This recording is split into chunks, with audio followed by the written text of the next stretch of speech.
যে আমরা আসামি ধরে এনে দেই, জাজরা ছেড়ে দেয়। এটা অনেক পুরনো কমপ্লেন, আমি এটা বোধহয় 20-30 বছর যাবৎ শুনছি। তো আমার একটা জিনিস শুধু এখনকার পরিপ্রেক্ষিতে আপনাদের কাছে আমার অনুরোধ থাকবে, পুলিশ ভাই যারা আছেন আপনারা এফআইআরটা একটু ডিটেইল করে লিখেন। অনেক সময় এজাহার অনেক তথ্য থাকে না, কিন্তু আপনি এফআইআর লেখার সময় তো আপনার হাতে, আপনার তো সেই এফিসিয়েন্সিটা আছে। আসামির পরিচয় যতটা জানানো যায় জানানোর চেষ্টা করেন। বিশেষ করে যখন ফরওয়ার্ডিং দিবেন, অ্যারেস্ট করার ক্ষেত্রে তো আপনার ফরওয়ার্ডিং দেওয়ার অথরিটি আছে। ফরওয়ার্ডিংয়ের মধ্যে যথেষ্ট তথ্য দিয়ে আসামির ইনভলভমেন্ট এবং আসামির পরিচয়টা ভালো করে আইডেন্টিফাই করে দিয়ে, তাহলে আমাদের বিচারকদের সিদ্ধান্ত নিতে সুবিধা হয়।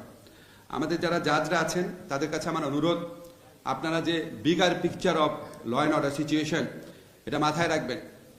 আপনারা হুটহাট করে জামিন দিবেন না। জামিন পাওয়ার পরে একজন মানুষ দেশের আইন শৃঙ্খলা পরিস্থিতির জন্য যদি ভয়াবহ হয়ে ওঠেন, যদি পালিয়ে যাওয়ার চেষ্টা করেন, যদি একই অপরাধ আবার করার চেষ্টা করেন, তাহলে সেটা জামিন দেওয়ার ক্ষেত্রে আপনাদের বিচার্য বিষয় হওয়ার কথা।